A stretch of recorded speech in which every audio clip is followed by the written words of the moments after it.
17 ही है यार।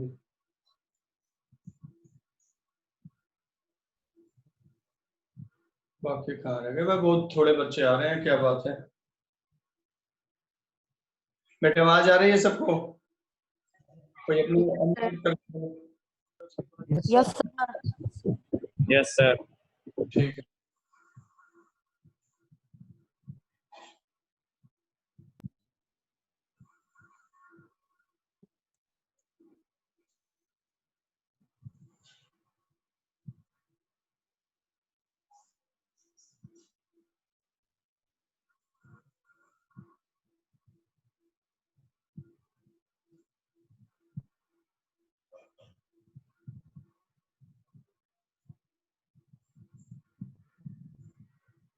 बेटे टाइम हो गया, कहाँ रह गए बाकी सब?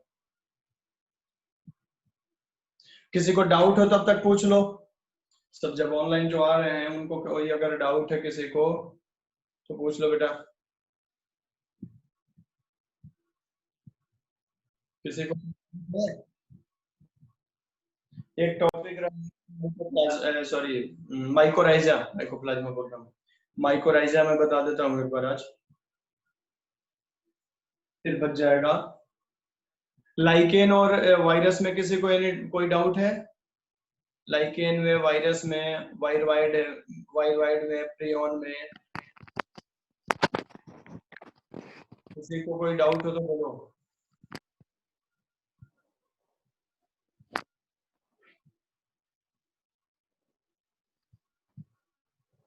वायरस, लाइकेन,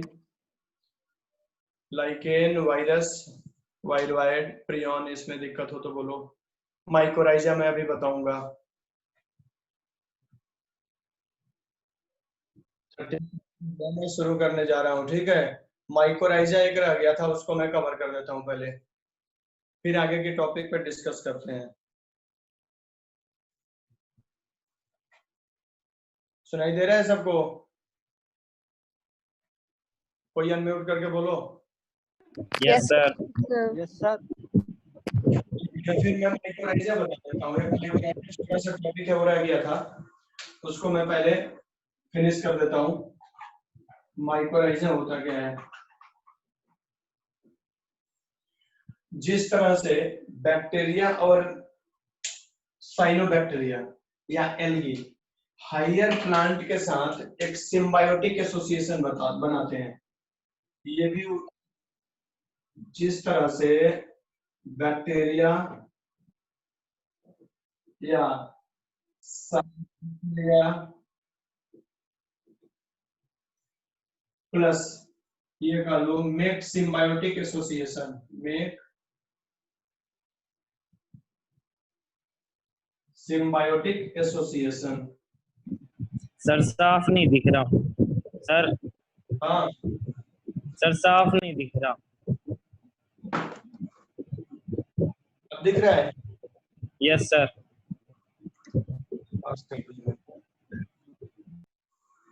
ये दिख रहा है ऊपर माइकोराइजा? चलो सर। जिस तरह से बैक्टीरिया, साइनोबैक्टीरिया सिम्बायोटिक एसोसिएशन बनाते हैं किसके साथ? हायर प्लांट के साथ। Make symbiotic association with higher plants, ठीक है। तो उसको तो हम सिम्बायोटिक एसोसिएशन कहते हैं। उसी तरह से फंजाई भी क्या करता है कि कुछ हायर प्लांट के साथ अपने सिम्बायोटिक एसोसिएशन बनाता है। तो उसी तरह बोल सकते हो कि like bacteria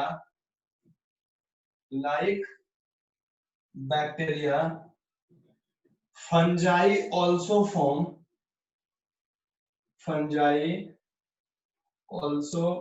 form symbiotic association.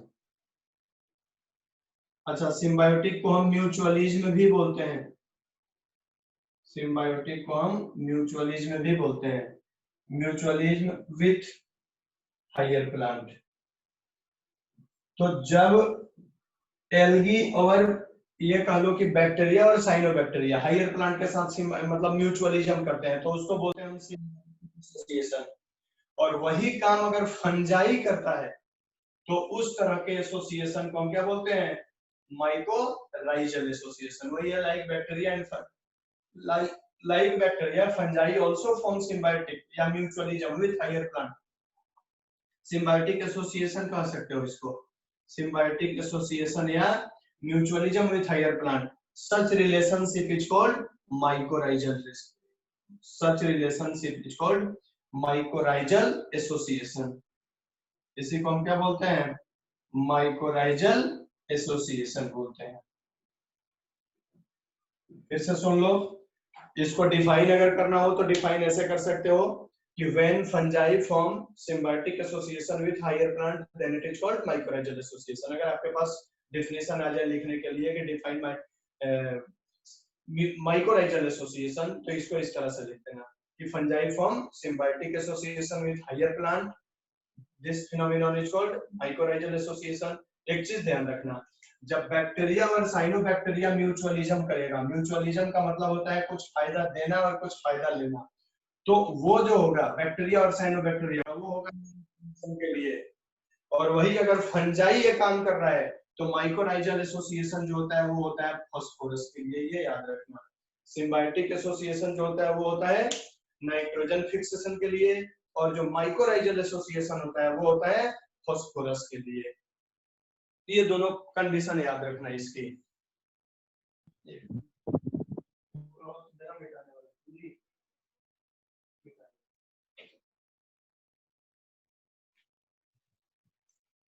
तो ये माइकोराइजल एसोसिएशन होता है. अब देखो माइकोराइजल एसोसिएशन दो तरह का होता है.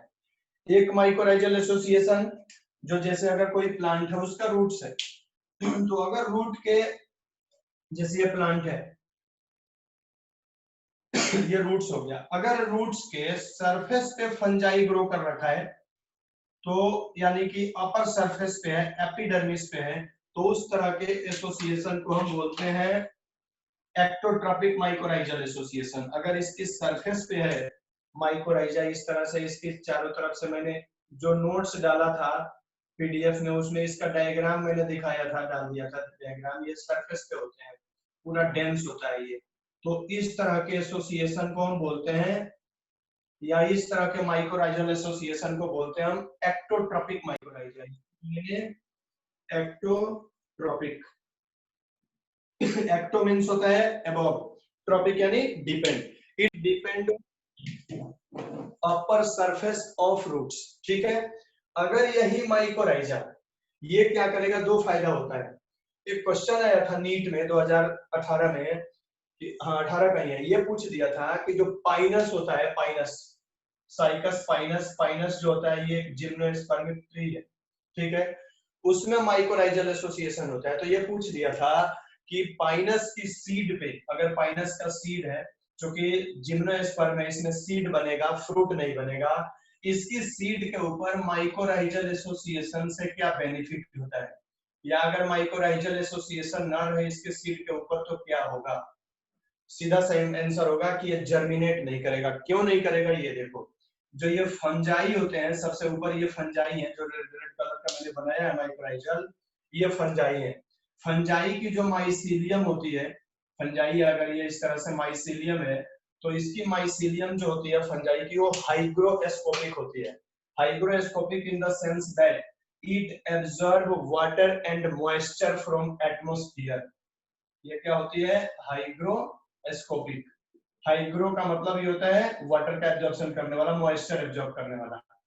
तो अगर ये माइसीलियम इसके ऊपर न रहे फंजाई की, तो सीड को मॉइस्चर नहीं मिलेगा, वाटर की सप्लाई नहीं होगी, और ये सीड जर्मिनेट नहीं करेगा. क्योंकि पाइनस जनरली क्या कहते हैं, रीजन्स में होते हैं, सॉरी टेम्परेट रीजन्स में होते हैं, या हिली एरिया में होते हैं. ट्रॉपिक्स तो प्लेन एरिया हो जाते हैं, प्लेन एरिया में नहीं होते हैं, ये ज्यादातर हिली एरिया में होते हैं. वहां पानी की कमी होती है. अब किसी रॉक सर्विसेज में जब दो चट्टान हो गया, इसके बीच में अगर सीड गिर गया, अब यहाँ इसको पानी कहाँ से मिलेगा, तो उस कंडीशन में जो एटमॉस्फेरिक मॉइस्चर होगा उसको ये एब्जॉर्ब करके और सप्लाई देगा पानी को, तब ये सीड जर्मिनेट करेगा. वही काम इसकी रूट में भी होता है. तो रूट से हेल्पफुल होता है. एक तो फंगल माइसीलियम मॉइस्चर या वाटर को एब्जॉर्ब कर लेता है, जो इसकी सराउंडिंग में होते हैं वो सप्लाई देता है. दूसरा ये काम करता है कि ये फास्फोरस को एब्जॉर्ब करता है. अब ये फास्फोरस कहाँ मिलेगा, जो रॉक होते हैं, चट्टान होते हैं, जब चट्टानों में लैंडस्लाइड होता है या रॉक्स के सर्विसेज में, रॉक सर्विसेज का मतलब दो चट्टान के बीच में, तो चट्टान के जो पार्टिकल्स होते हैं या रॉक पार्टिकल्स होते हैं उसमें फास्फोरस सबसे ज्यादा होता है, उसमें से फास्फोरस को एब्जॉर्ब करके और ये पाइनस के रूट को देता है, रूट से ये फिर प्लांट में सप्लाई होता है। तो दो काम करता है ये फंगल माइसेलियम। एक तो क्या करेगा, वाटर का या मॉइस्चर का एब्जॉर्ब करेगा, थोड़ा मोड़ा पानी की सप्लाई दे देगा। दूसरा काम ये करता है कि ये फास्फोरस का एब्जॉर्प्शन करता है। तो वो माइकोराइजल जो रूट की सरफेस पे होता है उसको बोलते हैं एक्टोट्रॉपिक माइकोराइजा। कुछ माइकोराइजा ऐसे होते हैं जो रूट के अंदर चले जाते हैं या कॉर्टेक्स में चले जाते हैं। अगर हम रूट को काटेंगे तो रूट के अंदर क्या होता है देख लेते हैं। अगर सपोज दैट ये रूट्स है, अगर ये रूट्स है, हम इसको यहाँ से टीएस का मतलब होता है ट्रांसवर्स सेक्शन। जैसे ये अगर मार्कर है, हमने इसको ऐसे काट दिया यहाँ से तो टीएस है, टीएस काटेंगे तो ये ऐसे आएगा। लेकिन अगर इसको लंबा ऐसे काट दे ऊपर से नीचे तक, उसको बोलते हैं एलएस। तो ट्रांसवर्स सेक्शन काटेंगे तो इस तरह से हमें सर्कल में मिलेगा ये। तो सर्कल में सबसे बाहर वाला लेयर जो होता है ये, इसको बोलते हैं एक्टोडर्मिस या सॉरी एक्टोडर्म या एपिडर्मिस।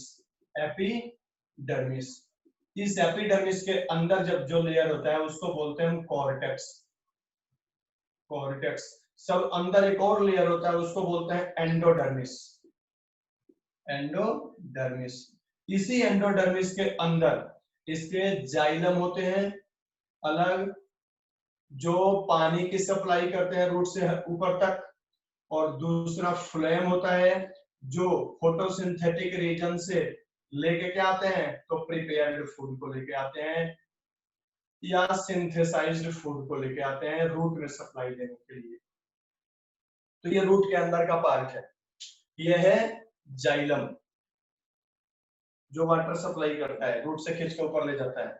और दोनों के बीच बीच में यहाँ पे रहते हैं फ्लोएम। मैं दूसरे कलर से बना देता हूँ फ्लोएम को।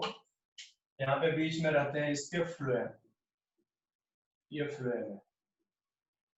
तो रूट में अगर माइकोराइजा, ये फ्लोएम है, इसको मैं यहाँ लिख देता हूँ फ्लोएम। अब देखो, अगर माइकोराइजा सरफेस पे है, यहाँ पे है, तो उसको बोलेंगे एक्टोट्रॉपिक। लेकिन कुछ माइकोराइजा क्या होता है कि इसकी सरफेस में अंदर चला आता है, यहाँ पे आ जाएगा और यहाँ पे आकर के दो काम करेगा। या तो यहाँ से फूड को एब्जॉर्ब करेगा, अपने न्यूट्रिशन लेगा, बदले में फास्फोरस को लेकर के इस रूट में इस फूड में सप्लाई देगा। तो वो माइकोराइजा जो कॉर्टेक्स में या अंदर पाया जाता है, रूट की सरफेस पे होगा तो एक्टोट्रॉपिक होगा, सरफेस के अंदर अगर पेनिट्रेट कर गया, अंदर घुस गया, अंदर अपनी माइसीलियम को अंदर कर दिया, तो उस तरह के माइकोराइजा को हम बोलते हैं एंडोट्रॉपिक माइकोराइजा। एक्टोट्रॉपिक और एंडोट्रॉपिक दो होता है। अब ये जो माइकोराइजा होगा इसको बोलेंगे हम एंडोट्रॉपिक माइकोराइजा। ये अंदर आ गया, इसको बोलेंगे एंडोट्रॉपिक। तो ये दो तरह के माइकोराइजा होते हैं, एक्टोट्रॉपिक और एंडोट्रॉपिक। एक्टोट्रॉपिक जो होगा वो सरफेस पे रहेगा, एंडोट्रॉपिक अंदर रहेगा। काम दोनों का एक ही है, फूड लेगा, क्योंकि फंजाई फूड बना नहीं सकता, प्लांट से सिंथेसाइज्ड फूड लेगा, बदले में उसको मॉइस्चर देगा प्लस फास्फोरस को सॉइल से या सराउंडिंग मीडियम से खींच के। तो ये माइकोराइजल एसोसिएशन होता है। जो अंदर चले आते हैं, ये भी पूछा हुआ क्वेश्चन है 2016 नीट का, मैंने नोट्स में लिख भी रखा है कि जो अंदर चले आते हैं उस तरह के एसोसिएशन को हम बोलते हैं VAM, vesicular arbuscular mycorrhizal association. मैंने बता रखा था अर्बस्कुलर, हमारे जो नोट्स होंगे उसमें देखना, लिख रखा होगा मैंने माइकोराइजल एसोसिएशन में vesicular arbuscular mycorrhizal association VAM। Vesicular यानी वेस्कुलर बंडल में चला आता है, मैंने लिख रखा है ये नोट में, वेसिकुलर अर्बस्कुलर माइकोराइजल एसोसिएशन। ये वैम पूछा हुआ था कि वैम कहाँ पाया जाता है, किस जगह पे पाया जाता है, तो वो मतलब कॉर्टिकल रीजन ऑफ प्लांट होता है, प्लांट के कॉर्टेक्स में होता है। तो ये माइकोराइजल एसोसिएशन था। इससे ज्यादा इसमें मत पढ़ना, मैंने जितना नोट्स दे रखा है उसको पढ़ लेना। मैंने बता रखा है कि ये भी एक सिम्बायोटिक एसोसिएशन है अपने आप में, जो प्लांट के लिए भी फायदेमंद होता है, मतलब म्यूचुअल रिलेशनशिप में ये है कि फायदा देंगे और फायदा लेंगे, दोनों एक दूसरे का यही करते हैं, दोनों एक दूसरे की भलाई करते हैं और कुछ नहीं करते हैं इसमें, मतलब वही है, कर भला तो हो भला वाली बात है इसमें। इसके अलावा भी बहुत है, एक तो याद रखना एग्जाम्पल इसका, एक्टोट्रॉपिक हो गया, फंजाई सॉरी पाइनस का हो गया, और एंडोट्रॉपिक में VAM दे देना, एंडोट्रॉपिक माइकोराइजल जो होता है VAM में पाया जाता है, ऑर्किड के रूट में पाया जाता है, इसका एग्जांपल है ऑर्किड रूट, इसका एग्जांपल होगा रूट्स ऑफ ऑर्किड, ऑर्किड का एक ऑर्किड रूट्स में पाया जाता है ये, बाकी इसमें और कुछ बहुत ज्यादा नहीं है। लाइकेन में किसी को डाउट है तो बताओ, या वायरस में, या फिर मैं आगे बढ़ू, फिर कोई अनम्यूट करके बोलो। No sir. फिर आगे सिलेबस को आगे बढ़ाते, क्योंकि बायोलॉजिकल क्लासिफिकेशन में मोनेरा, प्रोटिस्टा, फंजाई, फंजाई के बाद फंजाई में ही छोटे छोटे 2-3 टॉपिक थे, एक तो ये हो गया माइकोराइजा हो गया, लाइकेन हो गया, फंजाई हो गया, वायरस हो गया, वायरोइड हो गया, ये सारी चीजें तो हो गई। यहाँ पे ये चैप्टर है खत्म। इसके बाद से है दूसरा चैप्टर, वो है प्लांटी, प्लांट किंगडम, जो कि मोनेरा हो गया, प्रोटिस्टा जूलॉजी में आपने पढ़ लिया, फंजाई मैंने पढ़ा दिया है, फंजाई आएगा अगले टेस्ट में, 25 वाला जो टेस्ट होगा उसमें आएगा, तो वहां मैं फिर रिपीट करा दूंगा एक बार फंजाई को, ऐसे ही जो से बोल दूंगा फंजाई, ठीक है। मैं प्लांटी शुरू कर देता हूँ, प्लांट इसको फिर प्लांटी को मैं 8 को टेस्ट है ना, तो 6 और 7 2 दिन में फंजाई पूरी मोनेरा को एक बार ऐसे ही जूम क्लास में ही रिपीट कर दूंगा, समझ रहे हो? Yes sir. मोनेरा में जितने जितने टॉपिक आ रहे हैं ना, पूरी मोनेरा आ रहा है ना, तो मोनेरा को एक बार मैं ओरली ऐसे बोल दूंगा 1 घंटे में, तो तुम लोग सुन लेना, ठीक है? Yes sir. जिस दिन भी एक क्लास पढ़ेगा मैं बोल दूंगा। प्लांटी को मैं 5 तक पढ़ा दूंगा, फिर 8 के बाद से मैं शुरू कर दूंगा सॉरी प्लांटी, फिर उधर जब टेस्ट आएगा जिसमें आएगा फंजाई, फंजाई के अलावा क्या कहते हैं इसको, वायरस, लाइकेन, वायरोइड, ये सब आएगा अगले टेस्ट में, तो शायद 25 को है कि कब है, याद नहीं है कब है, देख लेना कब है, कब भी होगा बता दिया जाएगा, उसमें मैं फिर उसको रिपीट करा दूंगा, ठीक है? तो मैं अगले चैप्टर को शुरू कर देता हूँ, प्लांट किंगडम, क्योंकि इसमें हाँ नोट्स पढ़ लेना, अगर कोई डाउट हो तो पूछ लिया करो। Yes sir. इसमें तुम्हें खुद भी एफर्ट लगाने पड़ेंगे, सिलेबस थोड़ा थोड़ा अगर आगे नहीं बढ़ते रहेगा तो लेट हो जाएगा बाद में बहुत ज्यादा, आगे का सिलेबस लेंथी है ज्यादा। तो मैं प्लांटी को शुरू कर रहा हूँ यहाँ से, प्लांट किंगडम, ये 5 किंगडम क्लासिफिकेशन में मोनेरा, प्रोटिस्टा, फंजाई, प्लांटी और एनिमेलिया, तो एनिमेलिया पढ़ लिया है, बायोलॉजिकल क्लासिफिकेशन का लास्ट टॉपिक है प्लांटी, तो प्लांटी देखते हैं। प्लांटी को ये बोला भी जाता है कि इसमें ये मतलब ग्रुप ऑफ ऑटोट्रॉप्स, इसको हम ये बोलते हैं ग्रुप ऑफ ऑटोट्रॉप्स, इसमें कोई भी नहीं है जो ऑटोट्रॉफिक नहीं हो, एक्सेप्शन में एक ग्रीन एल्गी है सिफेल्यूरस, जो हेटेरोट्रॉफिक है, पैरासाइट है, बाकी कोई भी प्लांट पैरासाइट नहीं है, सबके सब प्लांट क्या है, ऑटोट्रॉप्स है। क्यों? क्योंकि इनमें ग्रीन कलर का पिगमेंट होता है, that is called chloroplast, chloroplast के कारण ये क्या करते हैं, फोटोसिंथेसिस करते हैं। तो ग्रुप ऑफ ऑटोट्रॉप्स, या ये भी बोलते हैं कि Plantae includes, Plantae includes eukaryotic, इसको बोलते हैं मल्टी सेलुलर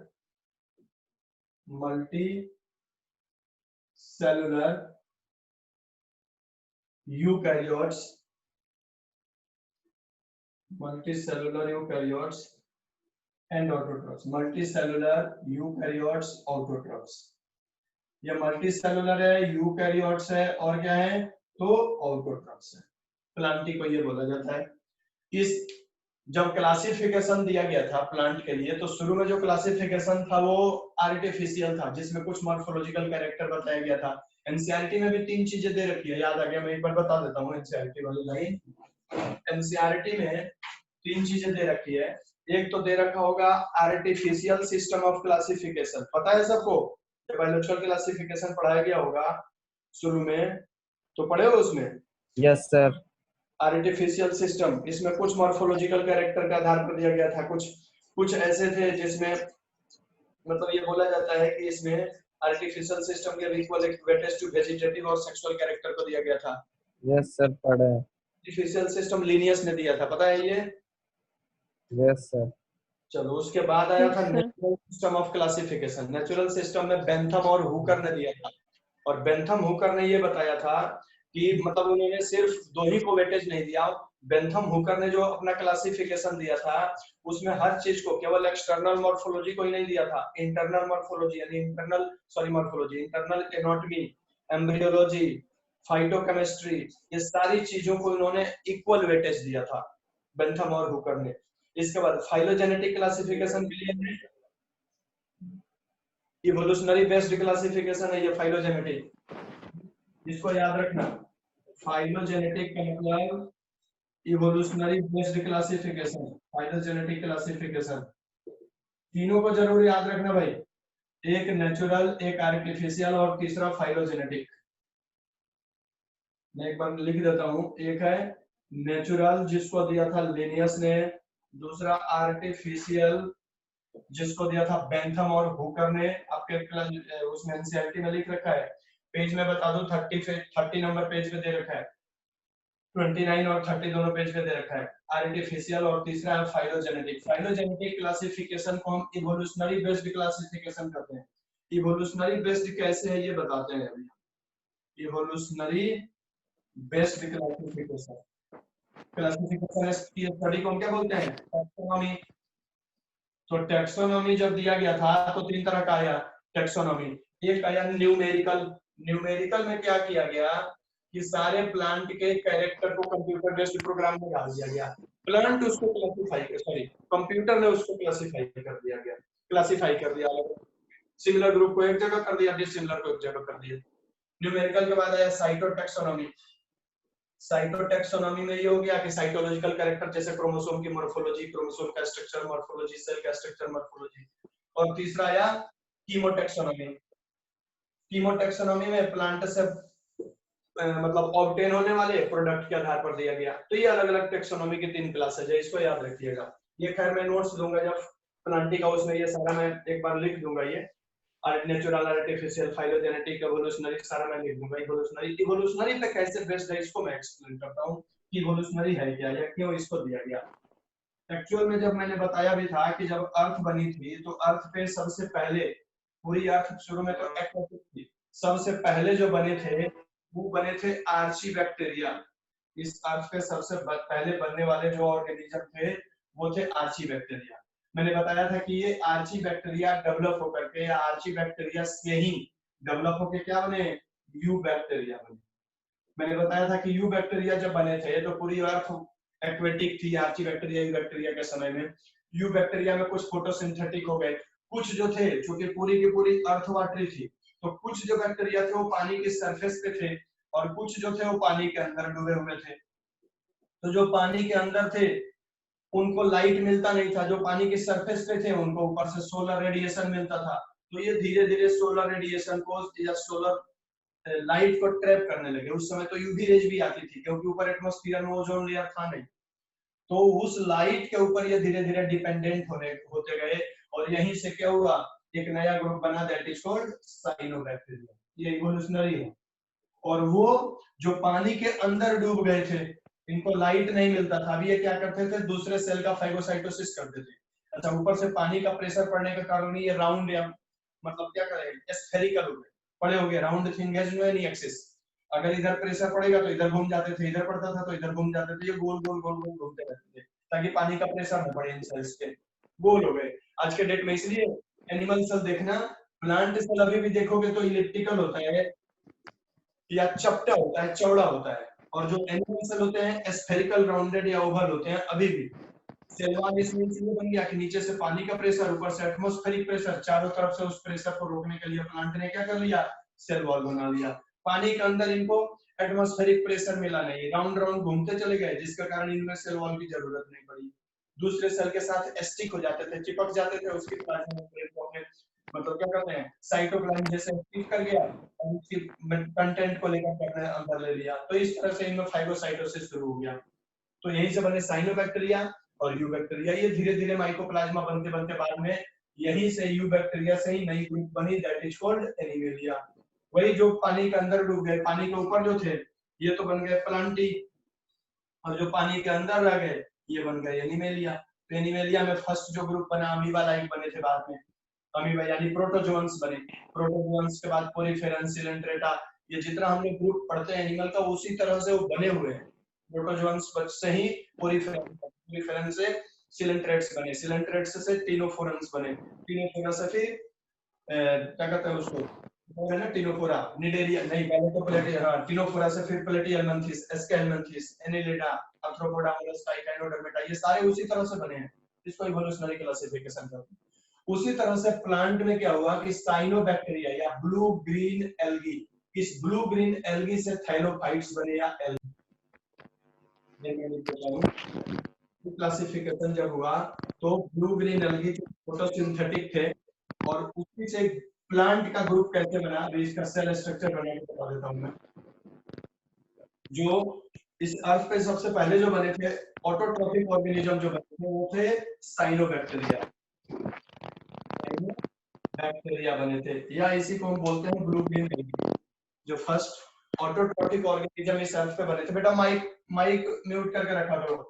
जो ऑटोट्रॉफिक बने थे उसमें सबसे पहले बने थे ब्लू ग्रीन एल्गी। ये ब्लू ग्रीन एल्गी का सेल था, ये चारों तरफ से इसमें बताया था कि पेप्टाइडोग्लाइकॉन का सेल वॉल था। इस ब्लू ग्रीन एल्गी में एक चीज और बताया था कि फोटोसिंथेटिक लैमेली थी, इसके अंदर किस तरह से लैमेली थी, इसी लैमेली के ऊपर इसमें फोटोसिंथेटिक पिगमेंट लगे हुए थे जो फोटोसिंथेसिस करते थे। ठीक है, ये माना जाता है कि यही फोटोसिंथेटिक लैमेली,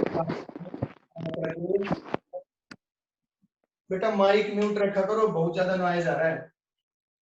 यही फोटोसिंथेटिक लैमेली बाद में चल के एक पे एक जुड़ करके और एक स्ट्रक्चर बनाया जिसको हम बोलते हैं थैलेकोइड। ये इस तरह से स्ट्रक्चर बना दिया, एक थैलेकोइड दूसरे से जुड़ गया, दूसरा फिर तीसरे से जुड़ गया, और इस तरह करके एक डबल मेम्ब्रेन स्ट्रक्चर बनाया। इस डबल मेम्ब्रेन स्ट्रक्चर को हम क्या बोलते हैं, क्लोरोप्लास्ट बोलते हैं। तो जब क्लोरोप्लास्ट बन गया तब तक क्या हुआ, इसमें स्टार्च धीरे धीरे पॉलीमराइज होकर के, या सेलुलोज धीरे धीरे पॉलीमराइज, ग्लूकोज धीरे धीरे पॉलीमराइज होकर के चारों तरफ से सेलुलोज की वॉल बना दिया, और यहीं से ब्लू ग्रीन एल्गी से क्या बन गए, एल्गी बन गए। इस एल्गी को हम क्या बोलते हैं, थाइलोफाइट्स बोलते हैं, थाइलोफाइट्स बोलते हैं। फिर से सुन लो, साइनोबैक्टीरिया थे इस अर्थ पे पहले फोटोसिंथेटिक ऑर्गेनिज्म, साइनोबैक्टीरिया का थाइलेक्वाइड, साइनोबैक्टीरिया का थैलेक्वाइड मॉडिफाई होकर के एक डबल मेम्ब्रेन स्ट्रक्चर बनाया जिसका नाम हम देते हैं क्लोरोप्लास्ट। थैलेक्वाइड भी सोलर एनर्जी को ट्रैप करता था, इसका भी एक तो ग्रेना है, सॉरी ये थैलेक्वाइड है। फोटोसिंथेटिक लैमेली भी सोलर एनर्जी को ट्रैप करता था, ये थैलेक्वाइड नहीं है, फोटोसिंथेटिक लैमेली है। फोटो सिंथेटिक लैमेली भी लाइट एनर्जी को ट्रैप करता था, और ये क्लोरोप्लास्ट का जो थैलेक्वाइड है ये भी वही काम करता था, तो भी थैलेक्वाइड भी वही काम करता था। एक चीज और बताया था मैंने कि जो आर्ची बैक्टीरिया में क्या था कि बायोएंसी देने के लिए एयर बबल या गैस बबल होते थे इसमें, इसको गैस वैक्यूल भी कहते हैं जी, इसको हम अनदर लैंग्वेज में गैस वैक्यूल बोलते हैं। ये गैस वैक्यूल क्या हुआ, कई सारे गैस वैक्यूल आपस में फ्यूज होकर के एक बड़ा सा वैक्यूल बना लिए। यहाँ फूड कम बनता था, इसमें फूड ज्यादा बनने लगा। इसके अंदर गैस जो था वो धीरे धीरे गैस तो रिलीज हो गई इसकी, और इसके अंदर जो सिंथेटिक फूड है या सिंथेसाइज्ड फूड है इसमें धीरे धीरे क्या होने लगा, स्टोर होने लगा। यानी कि चेंजिंग कहां से आया, आर्ची बैक्टीरिया थे, आर्ची बैक्टीरिया का फोटोसिंथेटिक लैमेली धीरे धीरे चेंज होकर के थैलेक्वाइड बनाया, ये थैलेक्वाइड बाद में डबल मेम्ब्रेन से गिर के क्लोरोप्लास्ट बना। इसके जो गैस वैक्यूल थे वो आपस में फ्यूज होकर एक लार्ज वैक्यूल बने। वो लार्ज वैक्यूल में क्या हुआ कि जब फूड ज्यादा होने लगा तो धीरे धीरे फूड इसमें आगे एंटर करने लगा। एंटर करते करते ये गैस वैक्यूल धीरे धीरे बाद में चेंज होकर किसमें चेंज हो गया, फूड वैक्यूल के रूप में चेंज होने लगा। ये किसमें चेंज होने लगा, फूड। बेटा माइक ऑफ रखा करो, कई बार बोल रहा हूं मैं।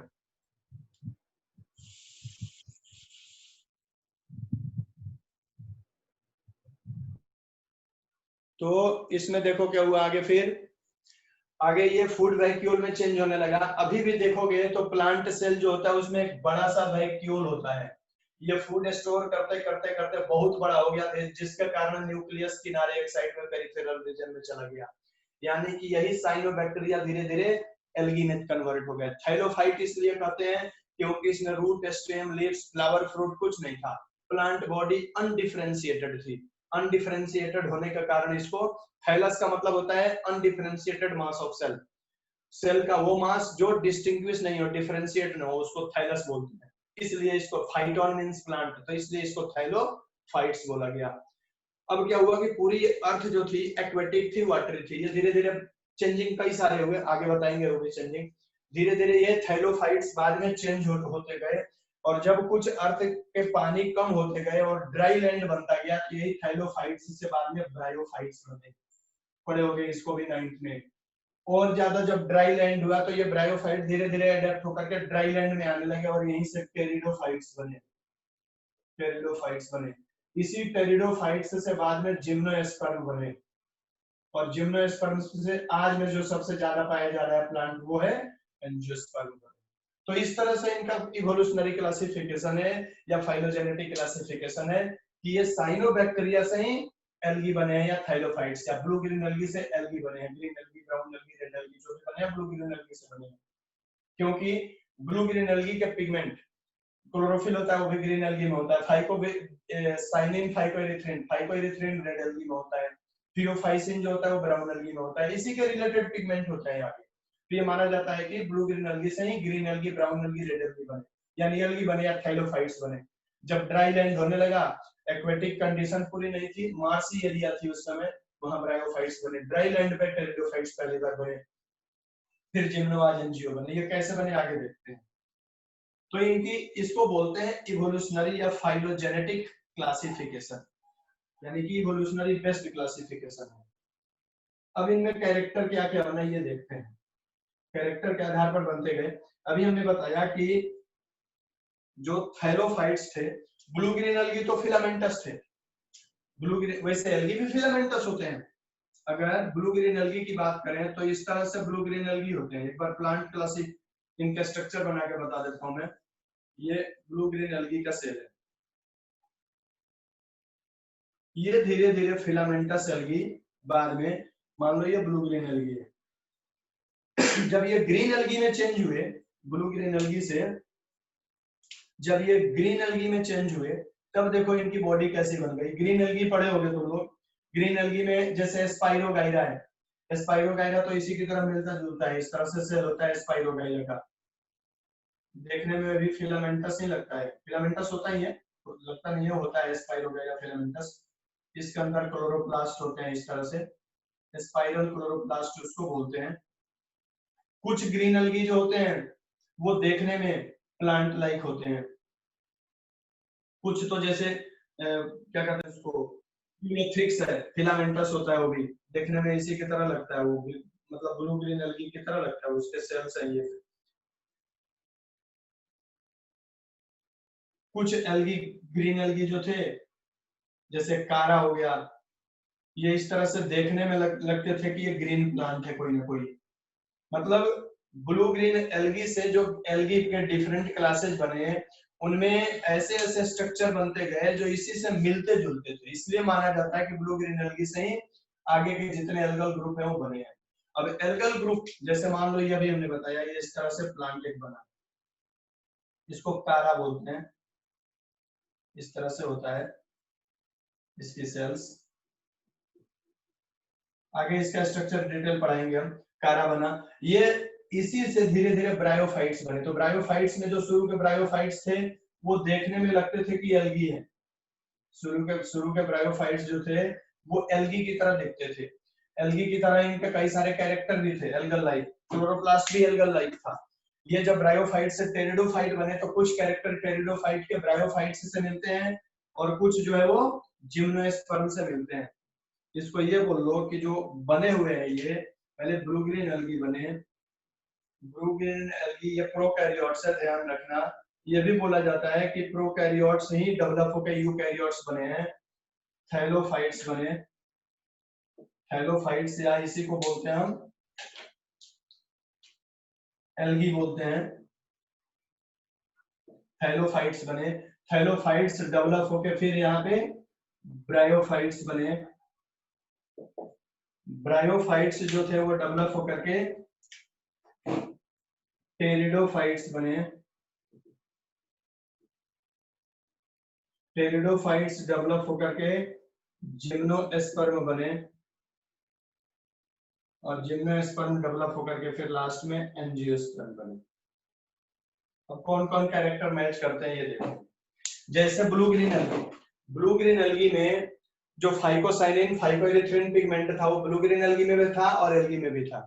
ब्लू ग्रीन एल्गी भी फिलामेंटस थे, एल्गी भी फिलामेंटस थे, यानी ट्यूब थ्रेड लाइक इनकी बॉडी थी। देखने में ब्लू ग्रीन एल्गी भी फिलामेंट की तरह होते थे, ग्रीन एल्गी भी फिलामेंट की तरह होते थे, इस तरह से होते थे। तो कुछ कैरेक्टर एल्गी के ब्लू ग्रीन एल्गी से मिलते हैं और इसके कुछ कैरेक्टर ब्रायोफाइट्स से भी मिलते हैं। क्या क्या कैरेक्टर मिलते हैं?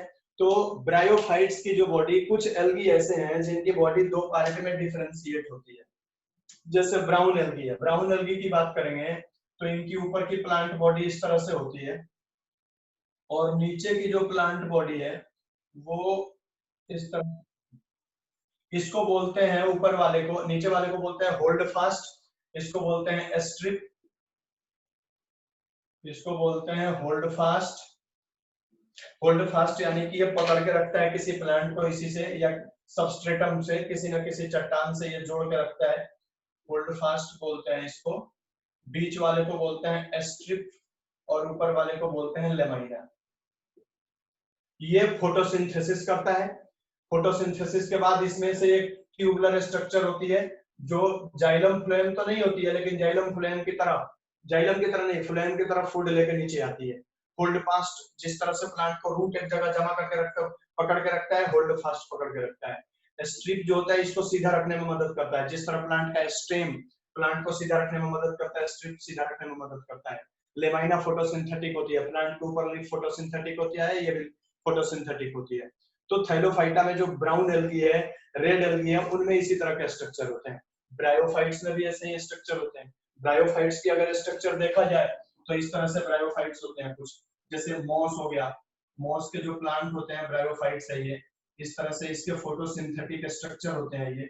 ये रूट्स लाइक स्ट्रक्चर होते हैं जिनको हम राइजोइड कहते हैं और ऊपर से यहाँ कैप्सूल, कैप्सूल इसका निकला होता है इस तरह से। अब ये देखने में लगेगा क्या कि ये रूट है, ये लीव्स है और ये ऊपर उसका निकला हुआ फ्लावर की तरह पार्ट है, ये ब्रायोफाइट मोस है ये।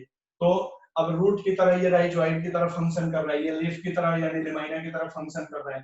तो कुछ फंक्शन जो है ब्रायोफाइट एल्गी से मिलते हैं, जैसे क्लोरोप्लास्ट हो गए, क्लोरोप्लास्ट ब्रायोफाइट के एल्गी से मिलते हैं, दोनों के दोनों एक्वेटिक होते हैं। अच्छा, अब इस ब्रायोफाइट के कुछ कैरेक्टर टेरिडोफाइट से मिलते हैं। क्या क्या मिलते हैं? तो टेरिडोफाइट में पहली बार जाइलम और फ्लोएम बना था।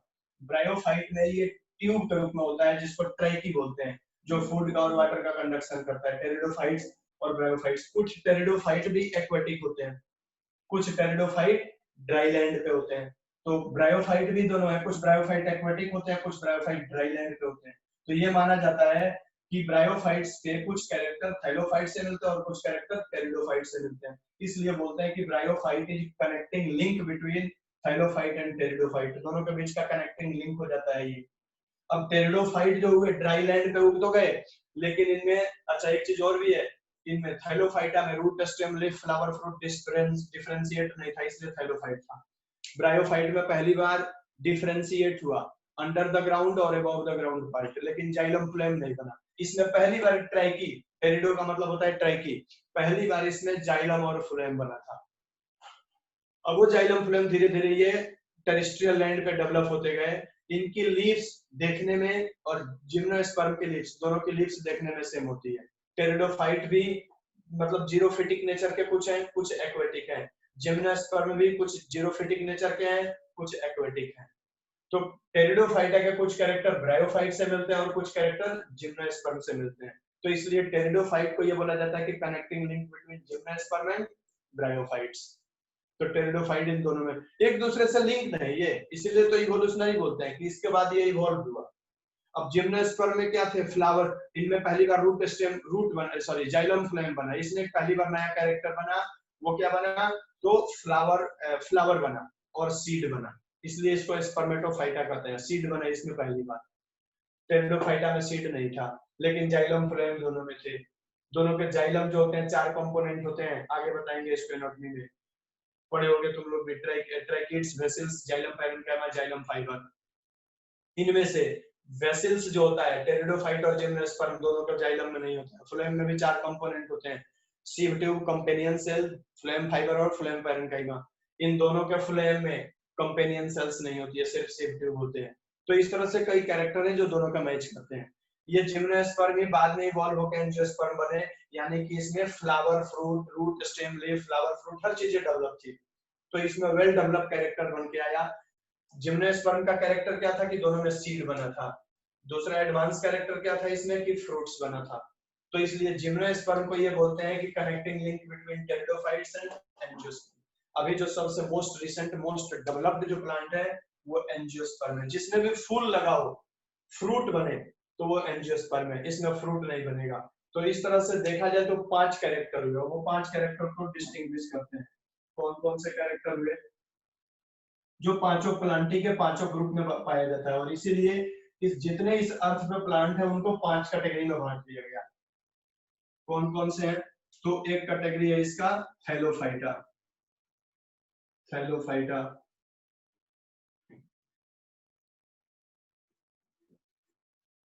थैलोफाइटा, थैलोफाइटा के बाद दूसरा है ब्रायोफाइटा, तीसरा है टेरिडोफाइटा, चौथा है जिम्नोस्पर्म, और पांचवा एंजियोस्पर्म। अब इन पांचों में कैरेक्टर कौन कौन से बने ये देखते हैं। पहले जो डिस्टिंग्विश कैरेक्टर थे, एक कैरेक्टर था इसमें एम्ब्रियो, एम्ब्रियो जो जाइगोट से बनता है। दूसरा डिस्टिंग्विशिंग कैरेक्टर था एम्ब्रियो के बाद, वो था वेस्कुलर टिश्यू। वेस्कुलर टिश्यू का मतलब होता है जाइलम एंड फ्लोएम। खड़े होके, वेस्कुलर बंडल भी बोलते हैं, या कंडक्टिंग टिश्यू या वेस्कुलर टिश्यू, जाइलम और फ्लोएम। तीसरा जो कैरेक्टर था कंडक्टिंग टिश्यू, जाइलम फ्लोएम था। वेस्कुलर टिश्यू या conducting tissue, first second third. Fourth जो कैरेक्टर था वो था फ्लावर। फ्लावर के बाद बना था इसमें सीड, और लास्ट में बना था फ्रूट्स। अब देखो किसमें किसमें क्या बना। अगर हम ब्रायोफाइट्स की बात, सॉरी थैलोफाइट्स की बात करें, तो इसमें एम्ब्रियो एब्सेंट था, एम्ब्रियो एब्सेंट था, वेस्कुलर टिश्यू भी एब्सेंट था, फ्लावर भी एब्सेंट था, सीड भी एब्सेंट था, और फ्रूट भी एब्सेंट था। तो था क्या भाई, जब सारी चीजें नहीं थी, था क्या, तो थैलस। मैं एक एल्गी का डायग्राम बना के दिखाता हूँ, जैसे क्लेमाइडोमोनास है, नाम सुना होगा क्लेमाइडोमोनास। अब ऐसे ऐसे एल्गी हैं, इस तरह से क्लेमाइडोमोनास होता है। इसमें कप सेप्ट क्लोरोप्लास्ट होता है, और चारों तरफ से इसके ये सेल वॉल होती है। पहली चीज की तो देखने में लगी ना रहे कि प्लांट है, इसमें किधर रूट है, किधर स्टेम है, किधर लीफ है, किधर फ्लावर है, किधर फ्रूट्स है। इसीलिए इसको नाम दिया गया थैलस। थैलस का मतलब होता है डोर्सो वेंट्रली फ्लैटेंड स्ट्रक्चर, वो स्ट्रक्चर जिसके 2 साइड हो, एक डोर्सल और एक वेंट्रल। ये ऊपर वाला है डोर्सल। तो डोर्सल जो होता था ये लाइट को लेता था, फोटोसिंथेसिस करता था, और जो नीचे वाला था वेंट्रल पानी के कांटेक्ट में रहता था, और ये क्या करता था, जनरल बॉडी सरफेस से पानी खींचता था, रूट नहीं थी। और दूसरा काम क्या करता था, फूड स्टोर करता था। तो ये क्लेमाइडोमोनास एल्गी है। तो थैलोफाइट्स में कुछ नहीं था, ना एम्ब्रियो बना, ना vascular tissue, flower, fruit, seed, कुछ नहीं बना। थैलस था, हर चीज एब्सेंट थी उसमें, इसलिए इसको थैलोफाइटा कहते हैं। पहली बार ब्रायोफाइट में एक नया कैरेक्टर बना, दैट इज एम्ब्रियो। इसीलिए ब्रायोफाइट को अनदर लैंग्वेज में हम एम्ब्रियोफाइट अभी बोलते हैं। ब्रायोफाइट्स में एक नया कैरेक्टर आया, एम्ब्रियो। एम्ब्रियो क्या था यहाँ पे? प्रेजेंट था। बाकी सारी चीजें क्या थी? एब्सेंट थी।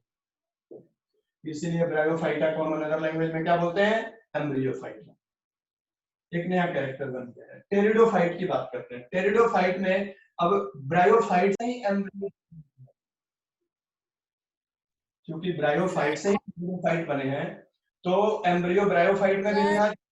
हाँ सर, सीड के बाद क्या लिख रखा है आपने? सीड के बाद फ्रूट्स। रुक जाओ साहब,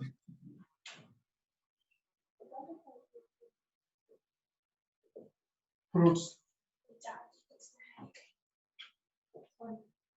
सीड। सर उधर का पार्ट कवर नहीं हो रहा कैमरे में। कवर नहीं हो रहा है? हाँ, फ्रूट वाला पार्ट कैमरे में नहीं आ रहा। अब आ रहा है? अब आ गया। अच्छा अब ठीक है, अब आने लगा। अब देखो, टेरिडोफाइटा में एम्ब्रियो तो पहले से प्रेजेंट था, वैस्कुलर टिश्यू पहली बार प्रेजेंट हुआ।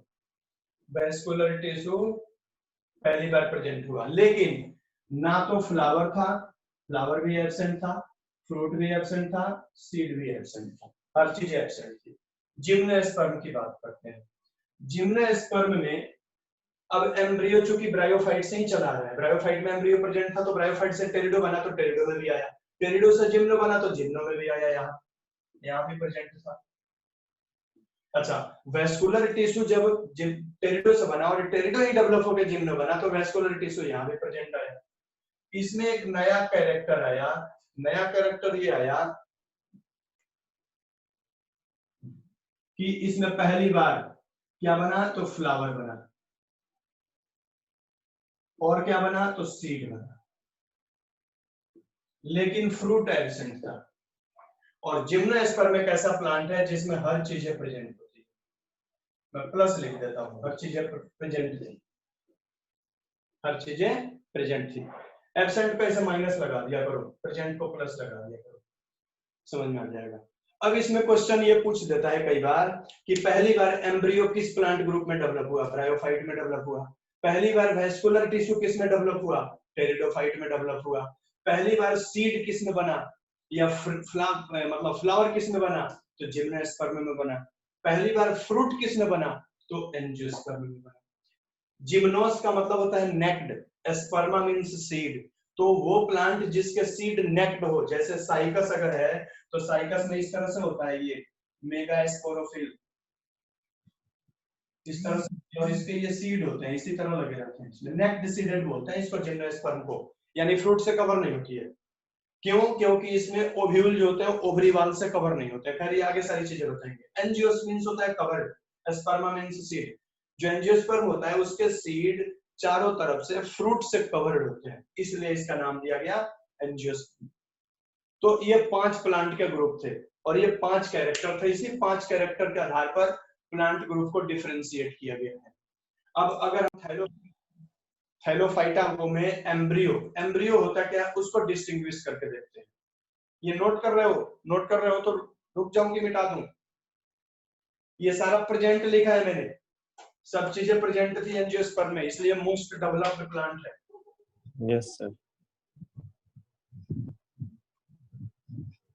फिर से एक बार बता दूं, थैलोफाइटा में हर चीजें एब्सेंट है, ब्रायोफाइटा में सिर्फ एम्ब्रियो प्रेजेंट है, बाकी सारी चीजें एब्सेंट है, मतलब vascular tissue, flower, fruit, seed.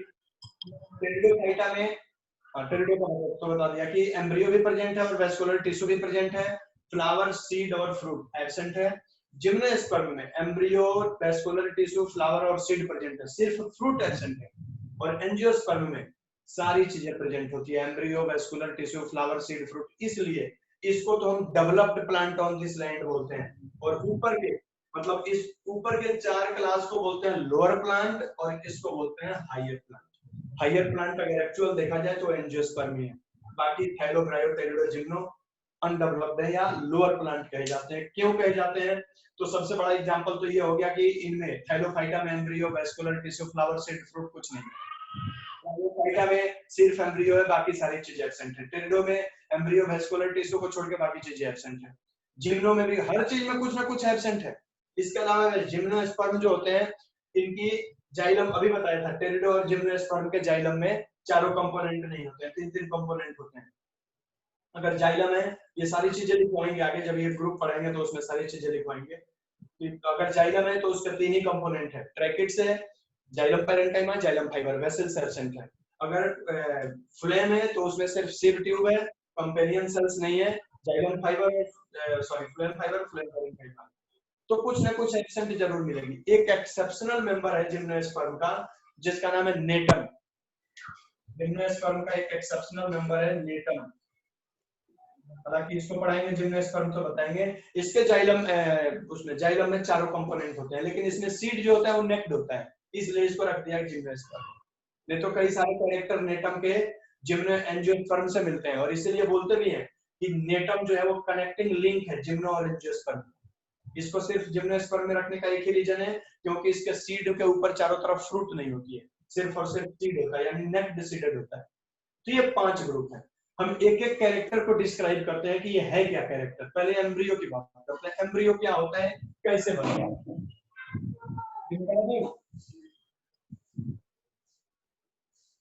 Embryo की बात करते हैं। एम्ब्रियो होता क्या है? एम्ब्रियो जो है ये बोला जाता है कि embryo is a multi cellular structure that develop from zygote after the repeated mitotic division. फिर से एक बार मैं लिख देता हूं, सबसे बेटर है। Embryo, first character embryo. अब एम्ब्रियो होता क्या है कि एम्ब्रियो को ये बोला जाता है कि it is a multi cellular. एक चीज ध्यान रखना, कभी भी एम्ब्रियो यूनिसेलुलर नहीं होगा, मल्टी सेलुलर होगा। जाइगोट कभी भी यूनिसेलुलर होगा, जाइगोट कभी मल्टी सेलुलर नहीं होगा, और एम्ब्रियो कभी यूनिसेलुलर नहीं होगा। जाइगोट में जब माइटोसिस होता है तो ये एक मल्टी सेलुलर स्ट्रक्चर बनाता है। That multi cellular structure is called embryo. इसी मल्टी सेलुलर स्ट्रक्चर को हम क्या बोलते हैं? एम्ब्रियो बोलते हैं। ये एम्ब्रियो है। जाइगोट है, इसमें माइटोटिक डिवीजन हुआ और ये एक मल्टी सेलुलर स्ट्रक्चर बना दिया। इस मल्टी सेलुलर स्ट्रक्चर को हम क्या बोलेंगे? एम्ब्रियो बोलते हैं। ये एम्ब्रियो। तो यही बोला जाता है कि embryo is a multi cellular structure that develop from zygote, unicellular zygote या सिर्फ जाइगोट लिख दो, develop from zygote after mitotic division, after repeated mitotic division, repeated mitotic division, ये बोला जाता है। तो ये एम्ब्रियो की वो है, मतलब डेफिनेशन है एक तरह से कि ये मल्टी सेलुलर स्ट्रक्चर होता है जो जाइगोट में माइटोसिस के बाद बनेगा। एक चीज ध्यान रखना, अगर जाइगोट में मियोसिस हो गया तो कभी भी एम्ब्रियो नहीं बनेगा। एम्ब्रियो जब भी बनेगा तो जाइगोट में माइटोसिस के कारण बनेगा। अगर जाइगोट में मियोसिस हो गया तो अगर मियोसिस हो गया जाइगोट में, ध्यान रखना एक चीज, अगर मियोसिस हो गया तो जाइगोट से 4 हैप्लॉइड स्ट्रक्चर बनेंगे। These haploid structures are called as spores। ये लोअर प्लांट में होता है, फंजाई में होता है। फंजाई का जाइगोट देखना बताया था मैंने, जाइगोस्पोर, जैसे 2 माइसिलिया फ्यूज होती है, प्लाज्मोगेमी, कैरियोगेमी, कैरियोगेमी के बाद जाइगोट बनता है, जाइगोट में मियोसिस हो जाता है। ये फंजाई में देखना, प्लाज्मोगेमी, कैरियोगेमी, मियोसिस, तो मियोसिस के बाद स्पोर बनेगा। हालांकि एल्गी में भी होता है, एल्गी में भी पूछा जाता है कि एम्ब्रियो क्यों नहीं बना, ये तो यही आंसर इसका लिखा जाता है, because zygote of halophytes algae undergoes meiotic division या meiosis and produce haploid spores, while in bryophytes zygote undergoes mitotic division and form a multicellular structure called embryo। ये ध्यान, अगर कोई पूछ दे कि ब्रायोफाइटा में एम्ब्रियो नहीं बना, ब्रायोफाइटा में क्यों बना, अभी लिख बना देता हूं उसको। तो ब्रायोफाइटा में बन गया क्योंकि ब्रायोफाइटा के जाइगोट में क्या हुआ? माइटोसिस हुआ, जबकि क्या कहते हैं, हैलोफाइटा के जाइगोट में क्या हो गया? मियोसिस हो गया। तो मियोसिस हो जाने के कारण क्या बन गया, हैप्लॉइड स्पोर्स बन गए, और यहाँ पे डिप्लॉइड एम्ब्रियो बन गया। ये कई बार पूछा जाता है कि थैलोफाइट ब्रायोफाइट में मेन डिफरेंस क्या है। तो मेन डिफरेंस ये है कि थैलोफाइट्स जो होते हैं उनके जाइगोट में क्या कहते हैं, मियोसिस होता है, और ब्रायोफाइट के जाइगोट में माइटोसिस होता है। अब देखो, तो ये एम्ब्रियो है। एम्ब्रियो को अगर बेस मान लें, on the basis of embryo पूरी प्लांट को दो पार्ट में हम बांट सकते हैं। एक वो पार्ट, ये लिख सकते हैं हम, on the basis of embryo, on the basis of embryo, embryo के आधार पर प्लांट को अगर बांट दे दो पार्ट्स में, तो कौन कौन होगा, तो एक होगा थैलोफाइटा। थैलोफाइटा में क्या होगा, तो एम्ब्रियो एब्सेंट होगा, एम्ब्रियो एब्सेंट, स्पेशल लिख लो। दो पार्ट ऑफ एम्ब्रियो, एक में क्या होगा, एम्ब्रियो प्रेजेंट होगा, सॉरी, एक में एम्ब्रियो एब्सेंट होगा। तो जिसमें एब्सेंट होगा वो होगा थैलोफाइट्स, थैलोफाइट्स। और दूसरा क्या होगा, एम्ब्रियो प्रेजेंट होगा, एम्ब्रियो प्रेजेंट होगा। तो जिसमें प्रेजेंट होगा उसको हम बोलते हैं एम्ब्रियोफाइटा। अब एम्ब्रियोफाइटा में कौन कौन आएंगे, तो देख लो, एम्ब्रियो जिसमें जिसमें प्रेजेंट हो उसको एम्ब्रियोफाइटा हम बोल सकते हैं। एक चीज ध्यान रखना, केवल ब्रायोफाइटा को ही हम एम्ब्रियोफाइटा हालांकि बोलते हैं, ब्रायोफाइटा को एम्ब्रियोफाइटा क्योंकि पहली बार बना था, लेकिन वो सारे प्लांट जिसमें एम्ब्रियो बनते हैं उन सबको हम एम्ब्रियोफाइटा बोल सकते हैं, गलत नहीं होगा वो। तो एम्ब्रियोफाइटा में कौन कौन है, ब्रायोफाइटा, टेरिडोफाइटा, जिम्नोस्पर्म, एंजियोस्पर्म। तो अगर हम एम्ब्रियो को बेसिस माने दो ग्रुप में, तो इसमें आ जाएगा ब्रायोफाइटा, ब्रायोफाइट्स, दूसरा आ जाएगा टेरिडोफाइट्स, तीसरा आ जाएगा जिम्नोस्पर्म, और चौथा आ जाएगा एंजियोस्पर्म। तो अगर हम एम्ब्रियो को बेसिस माने, ये जिम्नोस्पर्म, तो प्लांट की दो कैटेगरी बनेगी, एक जिसमें एम्ब्रियो एब्सेंट है तो उसमें एक ही ग्रुप होगा थैलोफाइटा, दूसरा जिसमें एम्ब्रियो प्रेजेंट है, तो प्रेजेंट है उसको बोलेंगे एम्ब्रियोफाइटा। अब एम्ब्रियोफाइटा में कौन कौन प्लांट का ग्रुप को रख सकते हैं, तो एम्ब्रियोफाइटा में हम चार प्लांट के ग्रुप को रख सकते हैं, ब्रायोफाइट, टेरिडोफाइट, जिम्नोस्पर्म और एंजियोस्पर्म। क्यों, क्योंकि इनमें एम्ब्रियो बनते हैं। तो ये कंडीशंस होती है, प्लांट को दो ग्रुप में बांट सकते हैं एम्ब्रियो के आधार पर। एक चीज और यहाँ याद रखना, कई बार पूछा जाता है ब्रायोफाइट, टेरिडोफाइट्स में, जैसे मान लो सपोज दैट ये जाइगोट है, अगर ये जाइगोट है, इस जाइगोट में अगर इस जाइगोट में अगर यहाँ पे क्या हो गया, मियोसिस हो, मियोटिक डिवीजन, यहां से लिख देता हूं, मियोसिस या मियोटिक डिवीजन, मियोसिस हो जाए, तो यहाँ पे क्या होगा कि चार स्पोर्स बनेंगे, ठीक है। अगर मियोसिस हो गया तो क्या बनेंगे, 4 हैप्लॉइड स्पोर्स, 4 हैप्लॉइड स्पोर्स,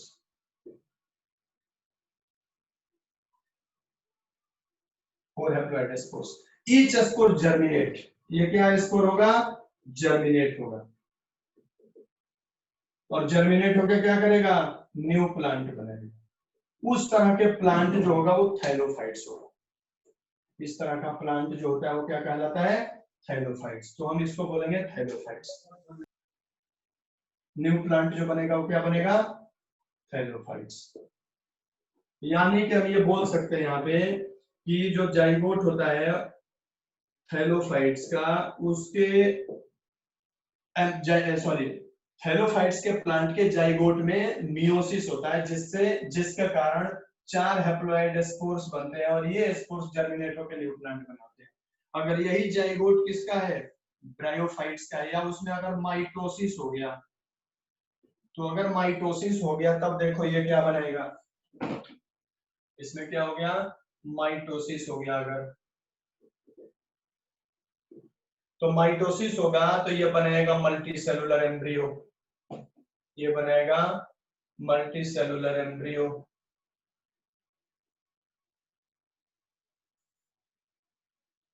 अगर इसमें माइटोसिस हुआ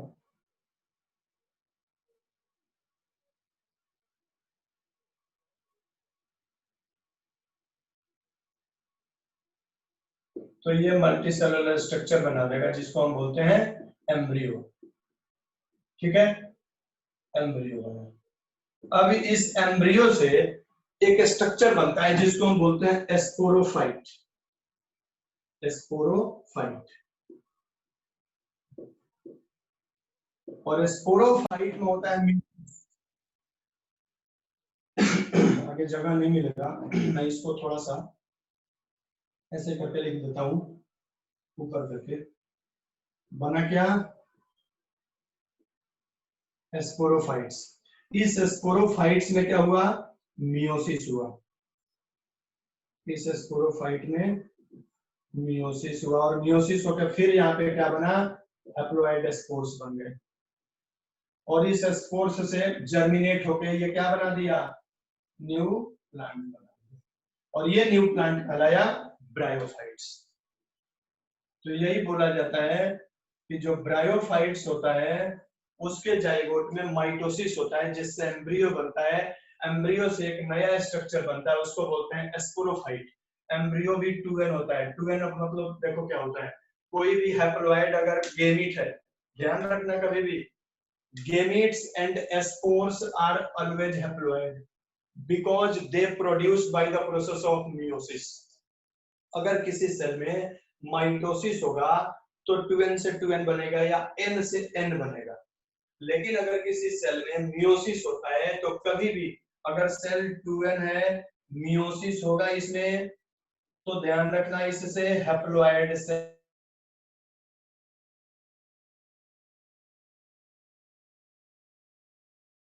में क्या होगा, माइटोसिस होगा तो 2n से 2n बनेगा।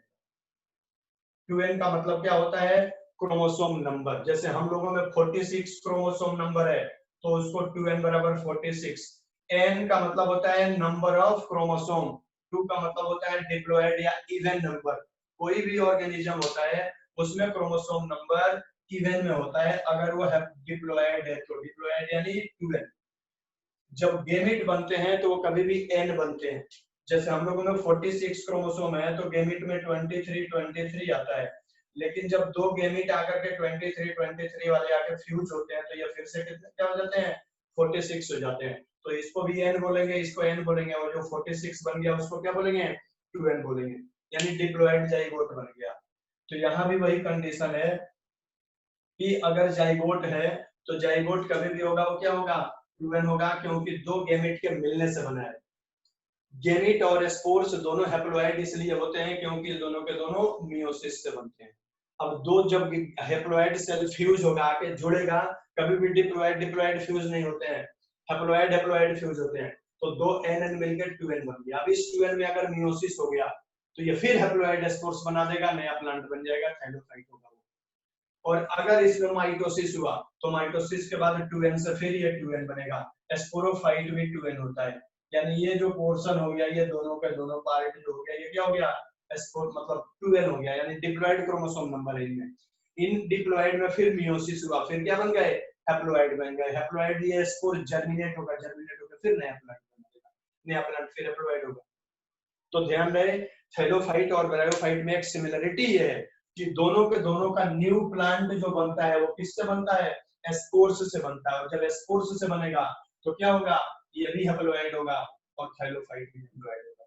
तो ब्रायोफाइट और थैलोफाइट में एक सिमिलरिटी है, क्या है कि दोनों के दोनों प्लांट हैप्लोइड होते हैं। डिसिमिलरिटी क्या है कि थैलोफाइट्स के जाइगोट में मियोसिस होता है जिससे हैप्लोइड स्पोर बनते हैं, वो स्पोर से नया प्लांट बनता है। ब्रायोफाइट के जाइगोट में माइटोसिस होता है जिससे डिप्लॉयड एम्ब्रियो, उस एम्ब्रियो से डिप्लॉयड स्पोरोफाइट जर्मिनेट होकर के बनाता है, ये स्पोरोफाइट में चेंज होगा। स्पोरोफाइट में मियोसिस होगा और उससे फिर स्पोर बनकर नया प्लांट बनेगा। तो डिफरेंशिएशन क्या हो गया कि थैलोफाइट के जाइगोट में मियोसिस होता है, ब्रायोफाइट के जाइगोट में माइटोसिस होता है।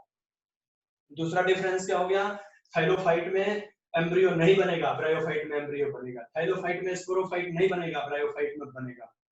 तो ये इनकी बहुत सारी डिफरेंसेस है, सिमिलरिटी डिसिमिलरिटी बताएंगे आगे, कई सारे हैं। सिमिलरिटी ये होगा कि दोनों के दोनों हैप्लोइड होते हैं। क्यों, क्योंकि दोनों में ही नया प्लांट स्पोर्स से बनता है। अब फायदा क्या है, तो ये पूछा जाता है। फायदा सबसे बड़ा ये होता है कि स्पोर्स जो होते हैं लार्ज नंबर में बनते हैं, इनका डिस्पर्सल यानी बिखरना, फैलना बहुत तेजी से फैलता है। अगर मान लो 4 ही के 4 बन गए स्पोर या 2 स्पोर बने, एक जाइगोट से एक एम्ब्रियो से एक प्लांट बना, अगर कंडीशन फेवर में नहीं रहा, एम्ब्रियो सड़ गया, खराब हो गया, डिस्ट्रॉय हो गया, तो पूरा का पूरा प्लांट डिस्ट्रॉय हो जाएगा, अगली जनरेशन बनेगी नहीं। स्पोर जब बनते हैं तो मिलियन बिलियन में बनते हैं। अगर 10 लाख स्पोर बने, 2 4 5 लाख डिस्ट्रॉय भी हो गए, गल भी गए, सड़ भी गए, पानी में गिर गए, ऐसी जगह गिरे जहां जर्मिनेट नहीं हो सकते। 5 लाख में से 2 लाख भी तो 1 लाख भी तो ऐसी जगह गिरेंगे जहां पे उनको फेवरेबल कंडीशन मिले और वो नया प्लांट बना दे। तो ये एडवांटेज डिसएडवांटेज होते हैं। स्पोर का एक एडवांटेज ये होता है कि ये बहुत लार्ज नंबर में बनता है और फैलता बहुत तेजी से है। प्लांट की मतलब जो जनरेशन है उसको मेंटेन करके रखेगा, डिस्ट्रॉय नहीं होने देगा। डिसएडवांटेज ये है कि प्लांट हैप्लॉइड होते हैं। जो हैप्लॉइड प्लांट होते हैं इनमें बहुत वाइड रेंज ऑफ एडेप्टेशन नहीं होता, वाइड रेंज ऑफ वेरिएशन नहीं होता। ये कंडीशन इनकी होती है। तो ये था एम्ब्रियो। तो एम्ब्रियो के आधार पर 2 तरह के प्लांट हो गए, एक जिनमें एम्ब्रियो एब्सेंट, इसको नॉन एम्ब्रियोफाइटा या थैलोफाइटा, और दूसरा जिसमें एम्ब्रियो प्रेजेंट, उसको बोलते हैं एम्ब्रियोफाइटा। एम्ब्रियोफाइटा में 4 ग्रुप हो गए, ब्रायोफाइटा, टेरिडोफाइटा, जिम्नोस्पर्म और एंजियोस्पर्म। तो ये एम्ब्रियो था एक कैरेक्टर। दूसरे कैरेक्टर की बात करते हैं, उसको बोलते हैं, अभी बताया था दूसरा, vascular bundle, vascular tissue, vascular tissue या वेस्कुलर बंडल। वेस्कुलर नाम से ही क्लियर है, जिससे होके कोई चीज फ्लो कर सके उसको हम वेस्कुलर बोलते हैं। जैसे हमारे बॉडी में पढ़ोगे वेस्कुलर टिश्यू या वेस्कुलर कनेक्टिव टिश्यू या वेस्कुलर टिश्यू, जैसे हमारी आर्टरीज हो गई, वेन्स हो गई। दूसरे जो हो गए वो हो गए वेस्कुलर टिश्यू। वेस्कुलर टिश्यू वो टिश्यू जिससे होके कोई चीज कंडक्ट हो सके, पढ़े भी होगे, सर्कुलेट होना, सर्कुलेटरी सिस्टम इसीलिए तो नाम है। सर्कुलेट मींस फ्लो, अगर इससे होकर कोई चीज फ्लो हो रहा है तो ये वेस्कुलर टिश्यू कहलाएगा या वेस्कुलर चैनल कहलाएगा। तो वेस्कुलेट होता है। उसी तरह प्लांट में भी एक स्पेशलाइज्ड ट्यूबुलर स्ट्रक्चर होती है, 2 होती है, एक होते हैं जाइलम और दूसरे होते हैं फ्लोएम। 2 तरह के वेस्कुलर टिश्यू होते हैं प्लांट में भी, जाइलम और फ्लोएम। अब ये वेस्कुलर टिश्यू बने कैसे या इनका काम क्या होता है। एक्चुअल में जब एल्गी बने थे तो बताया मैंने अभी कि एल्गी की जो प्लांट बॉडी थी वो धीरे धीरे, कभी भी बोला नहीं जाता है कि अगर हमारे अंदर कोई नया एडेप्टेशन आ रहा है, नई चीजें एडेप्ट हो रही है, तो वो एडेप्ट इसलिए हो रही है क्योंकि हमारी उसकी नीड है। हम लोगों के ये डिजिट्स है ना, ये एडेप्टेशन के कारण चेंज है। ये अगर डिजिट्स, ये सोचो अगर 5 फिंगर बराबर हो जाए तो क्या होगा, हम इस कलम को नहीं पकड़ सकते। ध्यान रखना, कभी फील करके देखना, अगर ये 5 फिंगर बराबर हो गए ना, हम इस पेन को नहीं पकड़ सकते। हम फूड पार्टिकल अच्छे से नहीं खा सकते। एप एप क्यों नहीं हमसे डिफर होते हैं, वो उनकी डिजिट्स देखना, ये बंदरों की लगभग बराबर होती है, उनको पेन पकड़ने के लिए दे दो नहीं पकड़ सकते, फाइन चीजें नहीं पकड़ सकते, उनकी ये ग्रिप है। तो वो हमारी बेसिक जैसे जैसे नीड बनते गई वैसे वैसे चेंजेस जाते गए हमारे में। तो उसी तरह प्लांट में जब थैलोफाइट्स थे, थैलोफाइट में धीरे धीरे फूड का, ऊपर जो फूड बनता था ब्राउन एल्गी में, तो इस फूड को नीचे लाने के लिए एक चैनल बनना शुरू हो गया, और वो चैनल धीरे धीरे धीरे धीरे ट्यूब में चेंज होता गया, और यही ट्यूब, इससे ज्यादा डेवलप ट्यूब बनी है ब्रायोफाइट्स में। ब्रायोफाइट्स में ये सिर्फ ट्यूब बनी, ये सिर्फ सेल थे, एक अलग अलग सेल नहीं थे ये। जैसे अगर ट्यूब बनी तो इस तरह से ये ट्यूब बन गई, ये एक एक सेल हो गए, ठीक है। और यही सेल आगे चल के इस तरह से ये सेल बन गए। सेल की ट्यूब थी सिर्फ ये, बाद में चल के ये मॉडिफाई, टेरिडोफाइटा में मॉडिफाई हो गई, इसमें 4 तरह की सेल बन गई और वो चारों मिल करके ट्यूब को बने। तो इसकी शुरुआत हो गई थी एल्गी में, ब्राउन एल्गी से। ट्रम्पेट हाइफी बोलते हैं उसको, ट्रम्पेट की तरह होता भी, आगे फैला हुआ पीछे पतला, जैसे ट्रम्पेट बजाने वाला होता है, इसको ट्रम्पेट हाइफी बोलते हैं। ये ट्रम्पेट हाइफी ब्रायोफाइट में ट्यूब बनी, कंडक्टिंग ट्यूब उसका नाम दिया गया, और वही टेरिडोफाइट में 4 तरह के अलग अलग सेल मिलकर के एक ट्यूब बना दी, जिसका नाम दिया गया वेस्कुलर टिश्यू। वेस्कुलर का मतलब जिससे होकर कुछ फ्लो हो सके। फिर से याद रखना, ट्रम्पेट हाइफी से ही ये कंडक्टिंग ट्यूब बना ब्रायोफाइट में, कंडक्टिंग ट्यूब ही जाके टेरिडोफाइट में वेस्कुलर टिश्यू या वेस्कुलर बंडल भी लिखा होगा कहीं पे, वेस्कुलर बंडल इसका नाम दिया होगा। और उसी का नाम दिया गया, दो तरह के बंडल मिले, एक से सिर्फ फूड आता था और एक से सिर्फ वाटर की सप्लाई होती थी।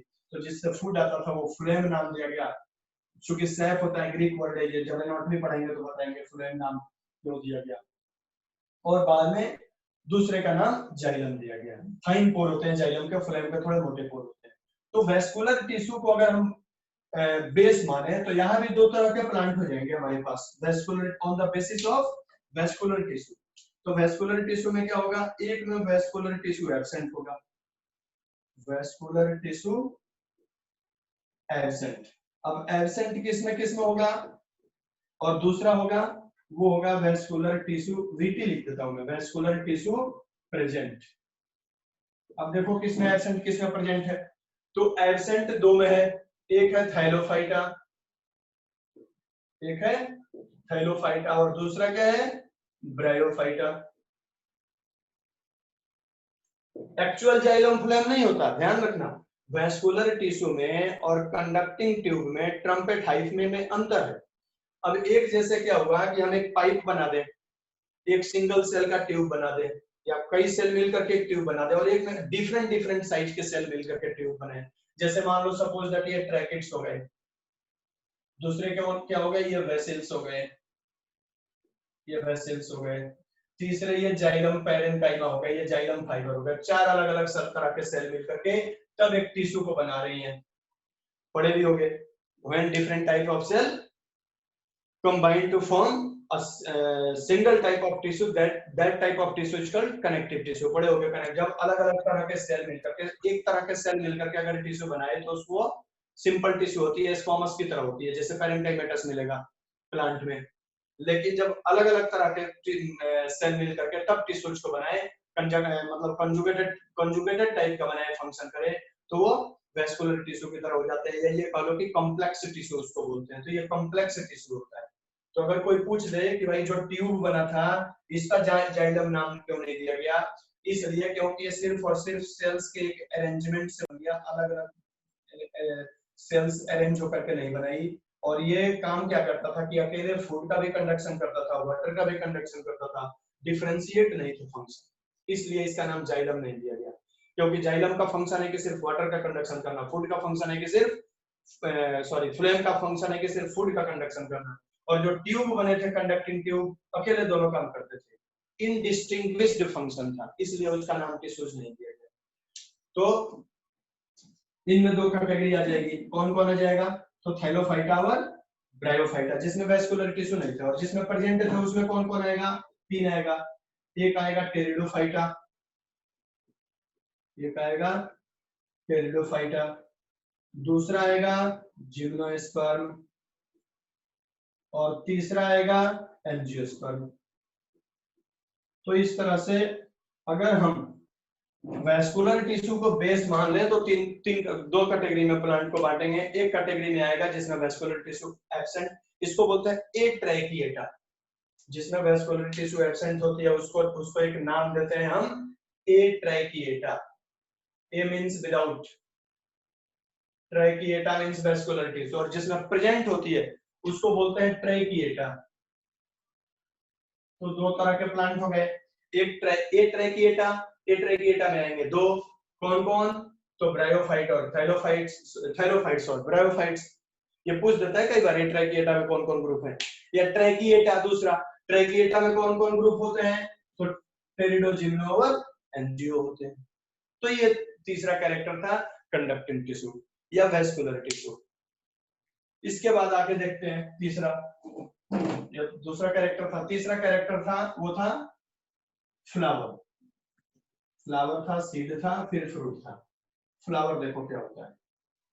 अब फ्लावर को ये बोला गया था, हालांकि फ्लावर और सीड दोनों को हम एक साथ कंसीडर कर लें तो भी बेटर रहेगा, क्योंकि दोनों एक साथ बने थे स्पर्म में। हाँ, कोई कुछ बोल रहा है, बहुत हो गया, रखा करो, आवाज आती है। फ्लावर और सीड को हम एक साथ रखते हैं। सीड को अनदर लैंग्वेज में हम बोलते हैं एस्पर्मा। सीड को अनदर लैंग्वेज में बोलते हैं एस्पर्मा। एस्पर्मा मीन्स सीड होता है। तो अगर हम सीड को या एस्पर्मा को बेस माने तो दो कैटेगरी बनेगा। एक कैटेगरी जिसमें सीड एब्सेंट है, सीड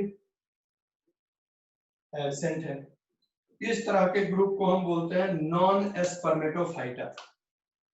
इसको बोलेंगे नॉन एस्पर्मेटोफाइटा। और दूसरा कैटेगरी ऐसा बनेगा कि जिसमें सीड प्रेजेंट है। यहां कैटेगरी क्या बनेगी? Seed present. सीड जिसमें प्रेजेंट है उसकी क्या कैटेगरी बनेगी? एस्पर्मेटोफाइटा। एस्पर्मेटोफाइटा। अब देखो नॉन एस्पर्मेटोफाइटा में कौन कौन से ग्रुप आ जाएंगे? जिनमें सीड नहीं है। तो सीड नहीं है तो इसकी इसमें तीन कैटेगरी आएगी। कौन कौन आएगी? तो सीड किसमें किसमें नहीं था? थाइलोफाइटा में भी नहीं था, थाइलोफाइटा आ जाएगा। ब्रायोफाइट्स में भी नहीं था, ब्रायोफाइट्स आ जाएगा। और तीसरा टेरिडोफाइट्स में भी नहीं था, इसमें टेरिडोफाइट्स आ जाएगा। तो इन तीनों ग्रुप को हम क्या बोलेंगे? नॉन एस्पर्मेटोफाइटा। ठीक है, क्योंकि इनमें सीड नहीं था,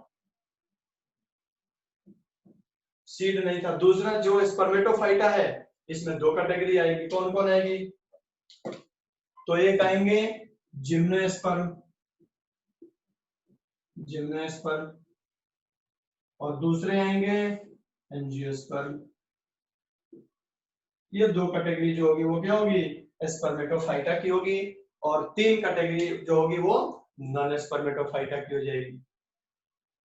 फ्लावर चूंकि सेक्सुअल, इसको ये बोला भी जाता है फ्लावर को, the reproductive part of plant is called flower. Flower का मतलब प्लांट का वो पार्ट जो रिप्रोडक्शन में पार्टिसिपेट करे उसको हम क्या बोलते हैं? फ्लावर बोलते हैं। ठीक है, प्लांट इज कॉल्ड फ्लावर। अब फ्लावर में देखोगे तो कौन कौन पार्ट आएगा? फ्लावर चार पार्ट हो जाते हैं, कैलिक्स, कोरोना, एंड्रोसियम, गाइनोसियम। अब ये चारों पार्ट जिम्नोस्पर्म में नहीं होते हैं। जिम्नोस्पर्म के फ्लावर में, एंजियोस्पर्म के फ्लावर में जमीन आसमान का अंतर है। तो लेकिन फिर भी फ्लावर लाइक स्ट्रक्चर होता है, इसलिए मानते हैं। और लास्ट जो कैरेक्टर बचा है वो है सीड, सॉरी फ्रूट। अब फ्रूट के आधार पर देखो, फ्रूट के आधार पर भी देखा जाए तो दो कैटेगरी बनेगी प्लांट की। Fruit on the basis of fruit. एक में क्या है कि फ्रूट एब्सेंट है, फ्रूट एब्सेंट है, और दूसरे में फ्रूट क्या है? प्रेजेंट है। तो अगर प्रेजेंट वाली कैटेगरी में लिखेंगे तो सिर्फ एक ग्रुप आएगा, एंजियोस्पर्म। और अगर हम एब्सेंट में जाएंगे तो चार ग्रुप मिलेगा। फ्रूट ठीक उसका उल्टा है एम्ब्रियो का। एम्ब्रियो जब मैंने लिखा था तो एम्ब्रियो एब्सेंट में आया था सिर्फ थाइरोफाइटा, प्रेजेंट में चार ग्रुप था। उसी तरह फ्रूट है, प्रेजेंट में सिर्फ एक ग्रुप है, एब्सेंट में चार आ जाएंगे। कौन कौन है एब्सेंट में? तो थाइरोफाइटा, थाइलोफाइटा आ जाएगा। थाइलोफाइटा के बाद सेकंड है bryophyta, third pteridophyta, fourth gymnosperm. इन पांचों में चारों में फ्रूट नहीं होता। अब कई बार पूछ देते हैं जिम्नो एंजियो में क्या अंतर हो जाता है फ्रूट में? जिम्नोस्पर्म का जो प्लांट बना था तो इसके जो फ्रूट थे वो देखो क्यों नहीं बने?